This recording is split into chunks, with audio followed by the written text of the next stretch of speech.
Chilli sauce preparation కోసం 100 గ్రాముల మిరపకాయలు తీసుకొని తొడిమెలు తీసి పక్కన పెట్టుకున్నాను. ఆ తర్వాత కడాయిలో వాటర్ బాగా మరగనించి ఈ మిర్చిలో వేసుకొని ఒక హాఫ్ అన్ అవర్ దాకా పక్కన పెట్టుకున్నాను. ఒకవేళ మీకు ఇంకా ఎక్కువ టైం ఉందనుకుంటే 1 అవర్ అయినా నానబెట్టుకోవచ్చు. ఎంత నానితే అంత బాగా వస్తుంది. ఆ తర్వాత వాటిని చల్లారనిచ్చి మిక్సీ జార్లోకి తీసుకోవాలి.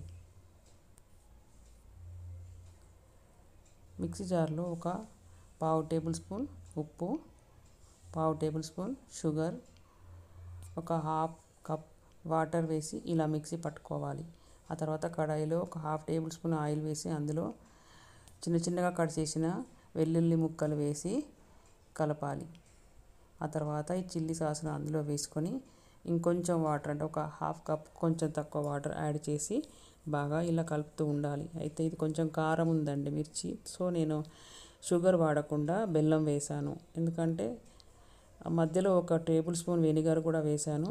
బెల్లం వేస్తే అంతగా షుగర్ తిన్నట్టు ఉండదు కాబట్టి బెల్లం వేయడం జరిగింది. షాపుల్లో కెమికల్ కలిపింది కొనుక్కొచ్చుకునే బదులు ఇలా చేసుకుంటే బాగుంటుందని నేను ప్రిపేర్ చేసి మీకు చూపించాను. థ్యాంక్ యూ అండి.